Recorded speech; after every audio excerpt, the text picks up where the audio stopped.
Bonjour, nous sommes le mardi 4 février 2025 et le sujet est la pétition internationale réclamant l'interdiction de l'aspartame, ce fameux édulcorant qui a été créé dans les années 60 aux États-Unis et utilisé en Europe à partir des années 80, donc il n'y a pas loin de 45-50 ans, dans des milliers et des milliers de produits soi-disant allégés. 3 associations, dont Foodwatch, veulent faire pression sur les autorités européennes pour faire retirer du marché cet édulcorant suspecté d'être cancérogène. Il y en a pas mal c'est surtout dans les sodas. En ce qui concerne les chewing-gums, il y a de l'aspartame et autres édulcorants. C'est combiné avec plusieurs, en général 3 ou 4. Alors que dans les sodas, c'est 1 ou 2 édulcorants. L'ONG Foodwatch, l'association française La Ligue contre le cancer et l'application française de nutrition Yuka ont lancé ce mardi une pétition conjointe visant l'interdiction de l'aspartame, un édulcorant sucrant controversé, car possiblement dangereux pour la santé. Oui, ça fait déjà pas mal d'années qu'ils en parlent de ça, ouais, même quelques décennies.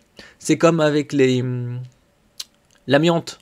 Ils savaient au début de la découverte de l'amiante que c'était dangereux et pourtant ils l'ont utilisé comme isolant. Et des milliers de personnes ont été sujettes au cancer. N'oubliez pas de vous abonner pour plus de news nationales, européennes et internationales sur ce monde merveilleux dans lequel nous vivons. Objectif affiché de cette pétition diffusée dans 11 pays européens, Allemagne, Autriche, Belgique, Espagne, France, Italie, Irlande, Luxembourg, Pays-Bas, Royaume-Uni et Suisse, faire pression sur les institutions européennes afin d'interdire cet additif et demander aux États membres de l'Union européenne d'agir. En précaution, peut-on lire dans un communiqué commun.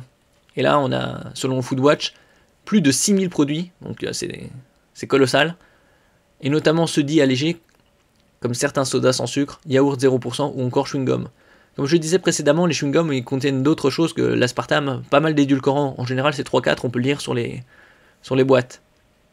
L'aspartame est autorisé depuis les années 1980 en Europe, et suscite des débats quant au risque de cet édulcorant artificiel pourrait faire peser sur la santé. Donc ça fait déjà 45 ans. Et ça c'est son code qu'on peut trouver sur les boîtes E951. C'est le code de l'aspartame. Suspicion de conflit d'intérêts. Bon, c'est toujours avec les lobbies. C'est quoi l'aspartame? Repérable sur les étiquettes à son numéro E951, l'aspartame est un édulcorant de synthèse comme la saccharine, le cyclamate et l'acésulfame K. En général, on trouve tout cela dans les chewing-gums. En même temps, il a un pouvoir sucrant près de 200 fois supérieur à celui du sucre, mais aucune calorie. Raison pour laquelle il est largement employé par l'industrie alimentaire dans les sodas dits light. La dose maximale quotidienne admissible est de 40 mg par kilo de poids corporel. Cela représente par exemple 2 litres de Coca-Cola Light par jour pour un adulte de 65 kg et 9 décilitres pour un enfant de 30 kg. Selon la revue médicale suisse, la consommation d'édulcorants de synthèse est fortement déconseillée chez les enfants de moins de 3 ans. Chez tout le monde, c'est des produits chimiques. Faut réduire au maximum.